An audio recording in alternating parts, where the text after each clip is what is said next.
بھائیجان اگر ہم ذکر کریں اپنے بچپن کی یادوں کا یا یاد ماضی کا تو جو سب سے خوبصورت ہماری سب کی یادیں ہیں وہ بچپن میں اپنے محلوں میں پائے جانے والے جو تھے کریانہ سٹورز ان سے ہیں، جو چھوٹے چھوٹے دکاندار تھے. کیا بات ہے. وہ آپ کی فیملی کا ایک حصہ ہی لگتے تھے آپ کو، ٹھیک ہے. اور بڑا ان سے انسان اچھا تعلق بنانا چاہتا تھا کہ چونگا زیادہ دے. پتہ نہیں آپ کو چونگے کا نہیں پتا ہوگا جی. چونگا وہ ہو جاتا تھا کہ جب آپ زیادہ کوئی چیز خریدتے تھے تو تھوڑی سی چیز جو فری ملتی تھی ساتھ، جو خوشی سے دکاندار دیتا تھا، اس کو کہتے تھے چونگا. اور خاص طور پہ بعد میں پا چونگا تو وہ پھلیاں یا کوئی سپلی. اور اس دور کے جو ہمارے بچپن کے دکاندار ہوتے تھے یہ کریانے والے محلے کے، وہ باقاعدہ پیرنٹس کی طرح بیہیو کرتے تھے بچوں کے ساتھ، بڑا پیار کرتے تھے اور بڑا خیال کرتے تھے بچوں کا. اچھا آپ صرف چونگا ہی نہیں دیتے تھے، باقاعدہ بچے کا دھیان بھی کرتے تھے. اے کتے پرنڈے ہے ایسے انہوں نے چوریاں دا منڈا ہے، چکو انہوں چھڑ گیا ہو. اچھا لیکن اب مسئلہ یہ ہے کہ ان چھوٹے دکانداروں کو ایک بڑا اژدہا نکلتا جا رہا ہے، اور اس اژدہے کی وجہ سے 25 سے 30% جو کریانہ فروش ہیں، جو کریانے کی دکانیں ہیں، وہ بند ہو رہی ہیں. اور اس اژدہے کا نام ہے یہ میگا سٹورز. ہم نے پہلے بھی اس پہ بات کی تھی، اور آج سے 10 سال پہلے یہ 12 بڑے میگا سٹورز جو تھے، برانڈز کے جو میگا سٹورز تھے، 12 کی تعداد میں جو تھے، پورے پاکستان میں بڑے شہروں میں ان کے برانچوں کی تعداد تھی 108. 10 سال بعد آج یہ تعداد بڑھ کے ان 12 برانڈز کی بات کر رہا ہوں، صرف 500 سے بھی زیادہ ہو گئی. 500 سے زیادہ ہو گئی ہے. پہلے یہ جو بڑے سٹورز تھے یہ صرف بڑے شہروں میں تھے، اب یہ چھوٹے شہروں میں بھی کھلنا شروع ہو گئے.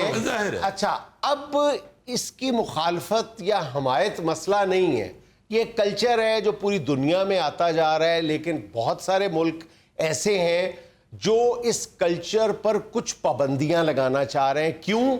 وہ بھی میں آپ کو بتا دیتا ہوں. اس سے بے روزگاری بہت زیادہ بڑھ رہی ہے، کیونکہ چھوٹے جو سٹورز ہیں، صرف اگر کریانہ سٹورز لگائے جائیں، وہ میں ریٹیلرز کی بات نہیں کر رہا، ریٹیلرز الگ ہیں. اگر کریانہ فروشوں کی بات کی جائے تو وہ ان کی تعداد 8 سے 10 لاکھ کے لگ بھگ ہے، جس میں سے جو ہے میں کہہ رہا ہوں کہ 20%، 25% کے قریب جو ہے وہ بند ہو چکے ہیں. ٹھیک ہے. ظاہر ہے جی ایک ایک محلے میں، ایک ایک گلی میں 3 4 کریانے کی دکانیں ہوتی تھیں. اچھا اب وہ جو ایک گلی کے نکر پہ جو 5-7 چیزیں رکھ کے بیٹھا ہوا نا بیچارہ، اس کو ہم کسی گنتی میں شمار نہیں کر رہے. وہ تو ہے نا جس کے پاس سگریٹ ہے، ماچس ہے، یا کچھ 4-5 چیزیں ہیں، صرف رکھا ہوا ہے، چائے کی پتی رکھی ہوئی ہے، اس سے بھی آپ لوگ صرف ضرورت کے وقت لیتے ہیں. اگر آپ نے چائے خریدنی ہے تو آپ اس سے نہیں خریدیں گے. چائے آپ بڑے سٹور سے جا کے مہینے کی لے کے آئیں گے. جب آپ کے پاس چائے ختم ہو جائے گی، بیچ میں ایمرجنسی آپ کو ضرورت ہوگی، پھر آپ تھوڑی سی مقدار میں آپ اس سے سودا خرید لیں گے، ورنہ آپ بڑے سٹورز پہ جائیں. اچھا کئی ملک ہیں جنہوں نے پابندیاں لگائی ہیں اس پہ، جیسے ہندوستان میں چھوٹے شہروں میں ان سٹورز کو اپنی برانچز کھولنے کی اجازت نہیں ہے، بڑے شہروں تک محدود ہے. ہمارے ہاں اگر اسی رفتار سے یہ معاملہ بڑھتا رہا تو ایک اندازہ یہ ہے کہ 28 سے 30 لاکھ خاندان، میں 28 سے 30 لاکھ افراد کی بات نہیں کر رہا، 28 سے 30 لاکھ خاندان بیچارے جو ہے وہ اپنی رزق روٹی سے محروم ہو جائیں گے. کیوں؟ اس لیے کہ یہ سٹورز جو ہیں یہ مونوپلائز کرتے جا رہے ہیں، یہ مونوپلی بناتے جا رہے ہیں یہ اکٹھے ہو کے. حالانکہ جب یہ آئے تھے پاکستان میں تو ان پر بہت ساری شرائط عائد کی گئی تھی کہ آپ مونوپلی نہیں بنائیں گے، لیکن اب یہ مونوپلائز بھی کرتے جا رہے ہیں. پھر دوسرا یہ تھا کہ یہ مقامی کاشتکاروں سے براہ راست اجناس خریدیں گے، اس لیے سستی بھی دیں گے. ٹھیک ہے. اب انہوں نے بھی بیچ میں 2-2 3-3 مڈل مین رکھ لیے ہوئے ہیں، ایجنٹس رکھ لیے ہوئے جن سے یہ عام خریدتے ہیں. شروع میں جب یہ آئے تھے نا بڑے بڑے برانڈز، میں نام نہیں لیتا لیکن بڑے بڑے یہ جو برانڈز آئے تھے، انہوں نے کیا تھا 1-2 سال انہوں نے کاشتکاروں سے براہ راست سبزی لینا شروع کی تھی، پروڈیوسر سے ان کی پروڈیوس لے لیتے تھے. اچھا اب مسئلہ صرف ان کا نہیں ہے کہ وہ جو ہیں چھوٹے کریانہ فروش جو ہیں، جو کریانے کی دکانیں، وہ بے روزگار ہو رہے ہیں. بلکہ یہ جو بڑے سٹورز ہیں انہوں نے ساروں کو ہی بے روزگار کرنا شروع کر دیا. اب آپ کو قصاب نہیں ملتے کیونکہ انہوں نے اپنے ہاں گوشت بھی رکھ لیا ہوا ہے. اب بیکریاں چھوٹی بند ہوتی جا رہی ہیں کیونکہ انہوں نے بیکری آئٹمز بھی رکھ لی ہیں. اچھا اب آپ کو میڈیکل سٹورز کا کیونکہ انہوں نے میڈیسنز بھی اندر رکھ لی ہیں. دنیا کی کوئی چیز انہوں نے چھوڑی نہیں ہے. اس طرح وہ منوپلی کرتے جا رہے ہیں اور جو چھوٹے دکاندار ہیں جن کا سروائیول بھی مشکل ہوتا ہے وہ بیچارے بے روزگار ہوتے جا رہے ہیں اور بہت تیزی سے بے روزگار ہو رہے ہیں. اچھا گاہک کا کیا نقصان ہو رہا ہے وہ مطلب جھٹکا سا میں آپ کو اب مشاہدہ بتاتا ہوں. جی پانسار دی دکان تو لئی دی سی نا جی دال, تو اگر کوئی تھوڑی خراب ہوتی تھی تو ماں کہہ دیتی تھی کہ جاؤ بیٹے واپس کر کے آؤ. پانسار نو کو دال نہیں ٹھیک, چلے جاتے تھے واپس. پھر پانسار کے متعلق یہ مشہور ہے کہ جی کہ وہ فلاں چیز اچھی رکھتا ہے, فلاں چیز اچھی رکھتا ہے, فلاں چیز. تو وہاں سے شکایت بھی وہ سننے والا تھا, وہ باقاعدہ لڑائی جھگڑے بھی جو محلے داروں کے تھے, گاہکوں کے, گلی والوں کے, وہ سنتا تھا اور وہ اس کی اصلاح بھی کرتا. اب یہ جو بڑے سٹور ہیں مطلب یہاں پہ کئی سٹوروں کے اوپر بے شمار جعلی چیزیں, بالکل 2 نمبر چیزیں بک رہی ہیں تڑا تڑ. گاہک جو ہے ایک تو اس کے پاس ٹائم نہیں رہا, دوسرا وہ ادھر چونکہ انگلش اردو بول کے لے جاتے ہیں مینیجر کے ساتھ, تو وہ ان کو یہی ہوتا ہے کہ بس ٹھیک ہے, اچھی ہے, ودیا ہی ہے. حالانکہ 2 نمبر چیزیں تڑا تڑ بیک رہی ہیں. اگر کسی کو پتا چل بھی جائے تو وہ سٹور والے بڑی تگڑی پارٹی ہوتے ہیں, ان سے کوئی آپ لڑائی جھگڑا کر ہی نہیں سکتے, بحث کر ہی نہیں سکتے. زیادہ سے زیادہ یہ ہو سکتا ہے کہ آپ ادھر سے نہ لیں.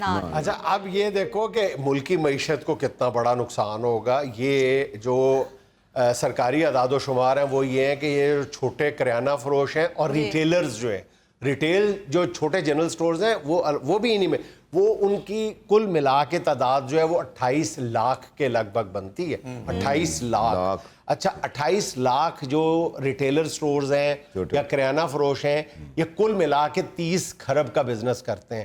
اب یہ جو بڑے سٹورز ہیں یہ 30 کھرب کا جو بزنس ہڑپ کریں گے, ظاہر ہے میں یہی لفظ بول رہا ہوں سوچ سمجھ کے, تو جب یہ 30 کھرب کا بزنس کریں گے تو جو دوسرے ملکوں سے یہاں آ کے بزنس کر رہے ہیں اس کا ایک بڑا حصہ جو پروفٹ کا ہے وہ تو باہر چلا جائے گا.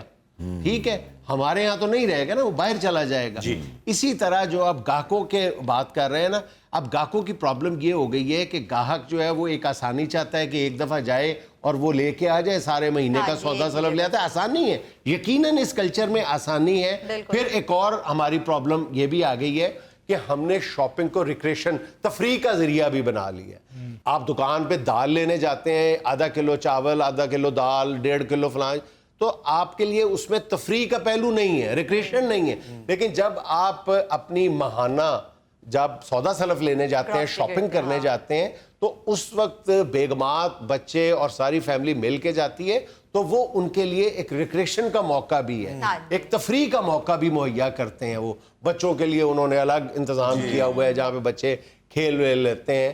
تو اس وجہ سے بھی چیزیں ڈسپلے ہوئی دیکھ کے بڑا مزہ آ رہا ویرائٹی زیادہ ہے. بچے اپنی مطلب کی چیزیں دیکھ کے انجوائے کر رہے ہیں, خواتین اپنی چیزیں انجوائے کر رہے ہیں, اور جو خاوند ہے ساتھ وہ ان دونوں کو دیکھ دیکھ کے سڑ کڑ رہا ہے. بے بسی کی تصویر بنے ہوئے ہیں.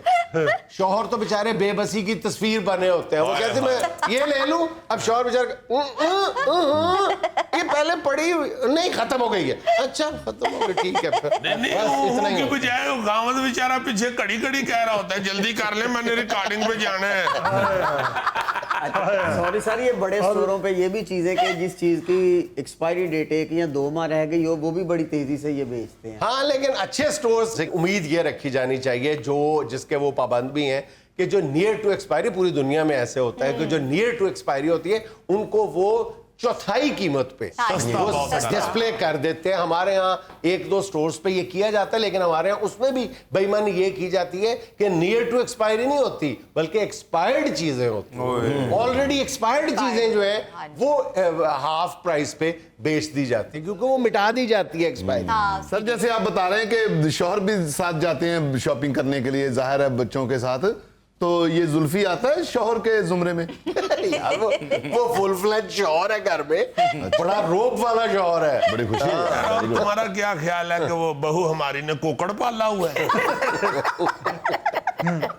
یا یہ سمجھتا ہے کہ گوبھی کے پھول میں سے نکلتا ہے وہ شوہر ہے یہ.